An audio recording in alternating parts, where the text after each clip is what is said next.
बहू, चुपचाप से गहने वापस कर दो, नहीं तो फिर देख लेना। क्या देख लेना माँ जी, क्या देख लेना?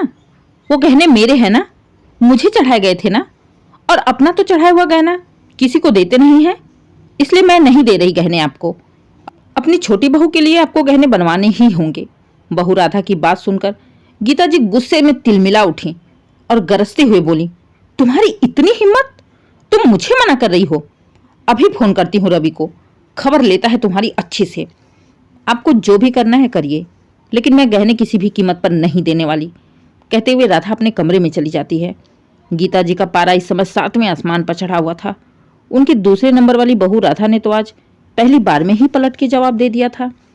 असल में गीता जी राधा के तिलक में जो राधा के लिए गहने चढ़ाई थी वो वापस मांग रही थी, जो राधा देने के लिए तैयार नहीं थी।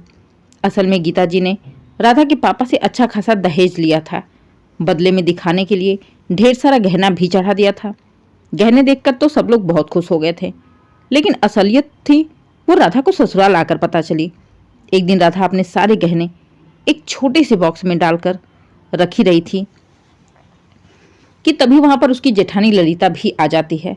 राधा को गहने रखते हुए देख कहती है, राधा, तुम तो इन गहनों को माँ जी से भी ज्यादा संभाल के रख रही हो। मतलब भाभी, माँ जी से भी ज्यादा से क्या मतलब है? ये गहने यहाँ पर पहले भी आ चुका है क्या? पहले? अरे ये पूछो कि ये गहने कब के हैं। मतलब ये राधा कि ये जो गहने हैं ना, ये माँ जी तुमसे किसी न किसी दिन जरूर ले लेंगी। क्यों भाभी, ये तो मेरे गहने हैं ना। फिर भला माँ जी क्यों लेंगी? आपके ले लिए क्या? मेरे गहने कहाँ है राधा? हल्की मुस्कुराहट के साथ बोली ललिता। उसकी हंसी में दर्द साफ साफ छलक रहा था। मतलब भाभी, मतलब ये कि जो गहने अभी तुम्हारे पास हैं ना, तुम्हारे चढ़ाए, कल तक ये मेरे पास थे, मेरे चढ़ाए हुए। जब मैं शादी करके आई तो माँ जी ने मुझसे ये गहने ले लिए, ये कहते हुए कि गहने संभाल के रखेंगी।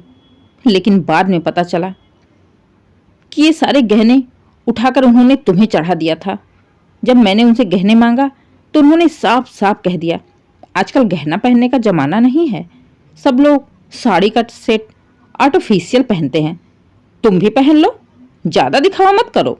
3 बेटों की शादी करनी है, कहाँ से लाऊंगी मैं इतना सारा गहना? भाभी की बात सुन राधा हैरान हो जाती है।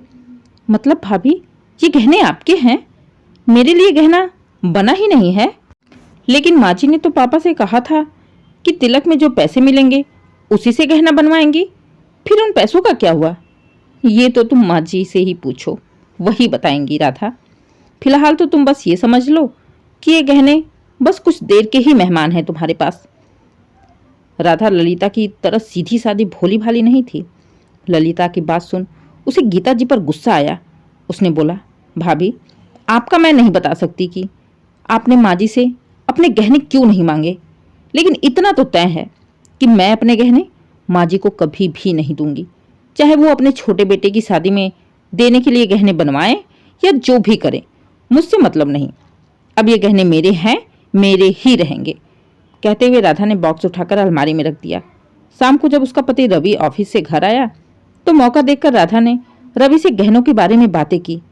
रवि ने भी साफ साफ कह दिया, देखो राधा, तुम्हें पता है ना, इस घर में माँ के आगे किसी की भी नहीं चलती।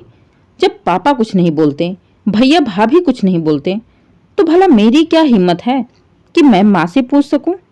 भाभी ने तो चुपचाप दे दिए, तुम भी दे दो, क्यों बवाल पाल रही हो? जाने दो, मैं तुम्हारे लिए गहने बनवा दूंगा ना। पति की बात से राधा समझ गई, इनसे तो कुछ होने वाला नहीं है, इसलिए बहस करके अपना रिश्ता खराब करने से अच्छा है कि अब वो किसी से कुछ भी नहीं कहेगी। जब माँ जी गहने मांगेगी तब वो खुद देख लेगी कि उसे क्या करना है। लेकिन इतना तो तय है कि राधा गहने देने वाली नहीं थी। कुछ दिनों तक तो शांति रही, लेकिन अचानक ही एक दिन गीता जी ने राधा से कहा, बहू, एक काम करो, जो गहने तुम्हारे पास रखे हैं वो मुझे दे दो, मैं उसे संभाल के रख दूं। इतने सारे गहने बहुत ही हिफाजत से रखने पड़ते हैं। तुम दिन भर अलमारी खोलती रहती हो, जमाने का भरोसा नहीं है। गीता जी की बात सुन राधा समझ गई, बस करो, यही माँ जी के मांगने का तरीका है। इतनी मीठी चुकनी चुपड़ी बातें करके गहने मांग लेंगी और देने वाले को पता भी नहीं चलेगा कि उसका गहना उसके हाथ से चला गया। भला हो भाभी का जो उन्होंने मुझे पहले ही माँ जी के बारे में बता दिया था, नहीं तो आज ये गहने भी मेरे हाथ से चल ही जाते। तभी गीता जी ने कहा, बहू अब खड़े खड़े मुंह क्या देख रही हो, जाओ जाकर गहने ले आओ।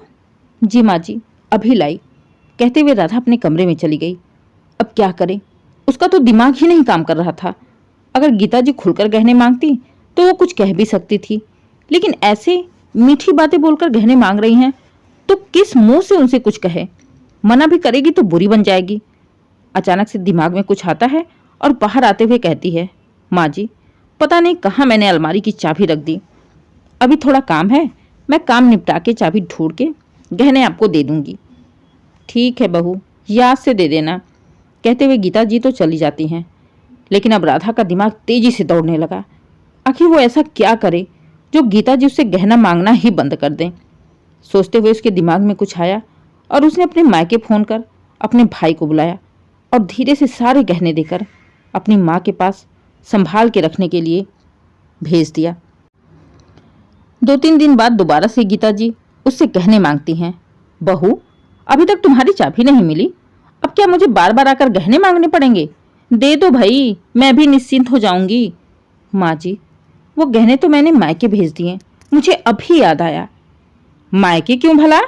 बहू तुमने बिना पूछे गहने भेज दिए, क्यों? माँ जी वो मेरे गहने थे तो इसमें पूछने वाली कौन सी बात थी? मुझे लगा शायद मैं संभाल नहीं पाऊंगी, इसलिए मैंने माँ को दे दिया संभाल के रखने के लिए। अगर उस समय आप कहती तो मैं आपको ही दे दी होती संभालने के लिए। जितनी मीठी गीता जी बन रही थी उतनी ही मीठी राधा भी बन रही थी। इतना सुनते ही गीता जी का पारा हाई हो गया, लेकिन अभी तो उन्हें राधा से काम निकलवाना था, इसलिए उन्होंने कहा, हाँ तो ठीक है बहू, एक काम करो, वो गहने अपने मायके से वापस मंगा लो, मैं उसे संभाल के रख देती हूँ। माँ जी अब क्या यहाँ वहाँ करना, अगर एक जगह रख दिया है तो वहीं रहने दीजिए ना, जब जरूरत पड़ेगी तो मैं ले लूँगी। वैसे भी किसी की शादी कहाँ होने वाली है अभी। बहू आजकल तो मेरी हर बात काट रही हो।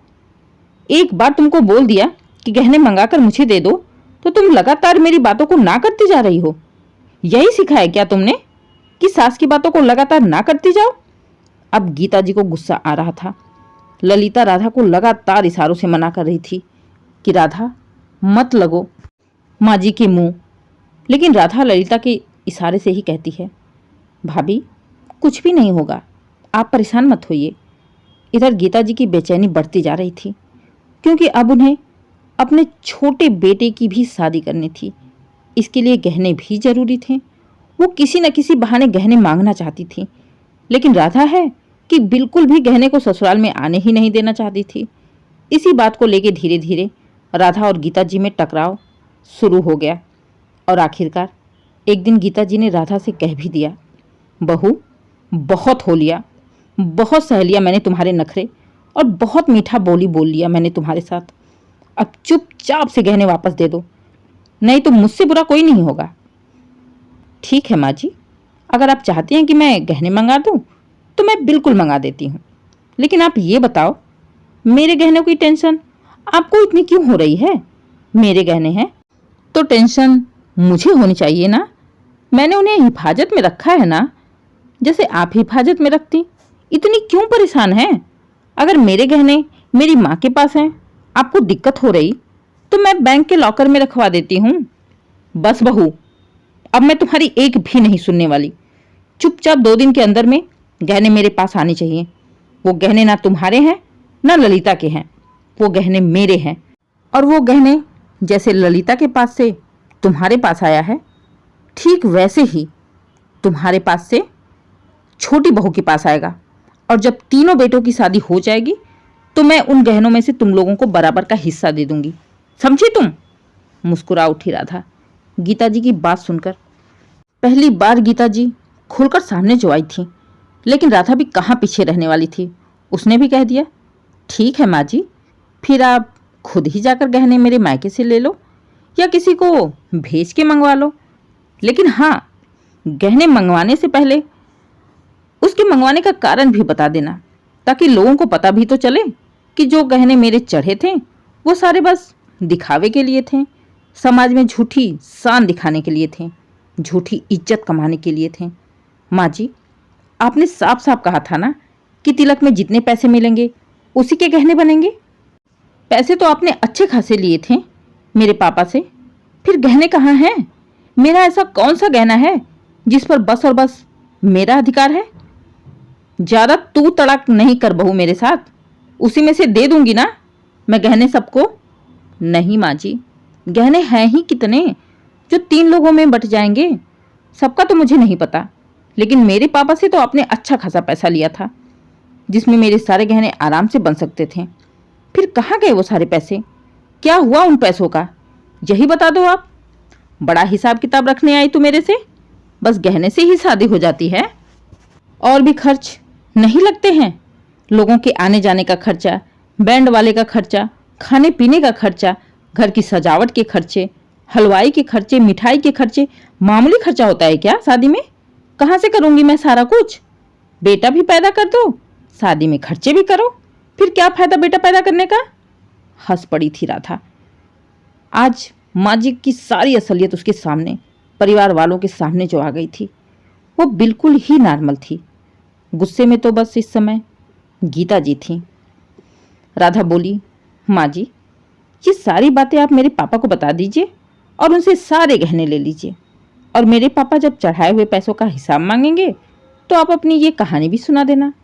बाकी मुझे नहीं मतलब, अगर मेरे पापा दे देंगे तो ले लो आप, लेकिन हाँ, अगर आप गहने लेंगी तो उसको उस समाज के सामने सारी बातें कहनी ही होगी जिस समाज में आपने झूठा दिखावा किया था, ये सारे गहने दिखाकर। अब सोच लो आप कि आपको क्या करना है, क्योंकि मैंने अभी तक अपने पापा को कोई भी बात नहीं बताई है। अगर बता देती तो शायद आपको गहने मांगने की जरूरत ही नहीं पड़ती, गहनों का हिसाब पापा खुद कर लेते हैं। राधा की बात सुन गीता जी चुप हो जाती हैं। उन्हें तो लगा था कि बड़ी बहू ललिता की तरह राधा भी चुपचाप गहने दे देगी, लेकिन ये तो पूरी तरह इज्जत ही डुबाने के चक्कर में पड़ गई। गहने मायके भेजकर मायके वालों के साथ पंचायत करने पर तुल गई है।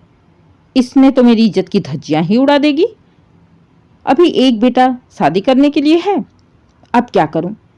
और अगर गहने को लेकर मैं इतना हो हल्ला मचाने लगी तो ये तो चुप बैठने वाली ही नहीं है। सारे रिश्तेदारों को, जान पहचान वालों के सामने मेरी इज्जत ही डुबे देगी। बात अब इज्जत पर आ गई थी। गीता जी चाहे भले ही घर में कैसे भी रहें, बहू के साथ जो भी व्यवहार करें, लेकिन समाज में उनकी अपनी एक इज्जत थी। उन्होंने अपनी एक इज्जत बना रखी थी, जिसके चलते बहुत सोच समझकर उन्होंने दोबारा राधा से गहने की बात ही नहीं करी, क्योंकि राधा जिस हिसाब से बातें कर रही थी उन्हें पूरा यकीन था कि गहनों के पीछे पंचायत बुलाने में पीछे नहीं रहेगी। इसलिए इज्जत की खातिर गीता जी चुप हो गईं। अब वो कभी भी दोबारा गहनों की बात ही नहीं करती, न राधा से गहनों की मांग करती। इधर राधा को जब लगा कि अब माँ जी गहनों की मांग नहीं करने वाली, तो मायके से अपने गहने मंगाकर उसमें से कुछ गहने ललिता को दे देती है। उसे इस बात की बिल्कुल भी परवाह नहीं होती है कि छोटे देवर की शादी माँ जी गहने कहाँ से लाएंगी, क्योंकि इतना तो वो समझ गई थी कि माँ जी निहायत ही कंजूस और पुराने जमाने की दकिया सुनी विचार वाली औरत हैं। पैसे होने के बावजूद भी जानबूझकर ऐसी उल्टी सीधी हरकतें करती रहती हैं। दोस्तों, ये कहानी चाहे भले ही जैसी भी लगी हो, लेकिन कहीं ना कहीं ये सच भी था। पहले के ज़माने में ऐसे ही गहने एक दूसरे को चढ़ाए जाते थे। किसी के लिए अलग से कोई भी गहना नहीं बनता था, जिसको लेकर बाद में महाभारत होती ही थी। दोस्तों, ये कहानी पूरी तरह से काल्पनिक है। उम्मीद है कहानी आपको पसंद आई हो। अगर कहानी पसंद आए, कहानी को लाइक करें, शेयर करें, चैनल को सब्सक्राइब करें और कमेंट करके ज़रूर बताइए कहानी कैसी लगी। Please subscribe. दोस्तों, आपके सपोर्ट से हमारे चैनल का मेंबरशिप ज्वाइन बटन ओपन हो गया है। अगर आप चाहें तो चैनल पर जाकर ज्वाइन कर सकते हैं। आपके सपोर्ट के लिए तहे दिल से शुक्रिया।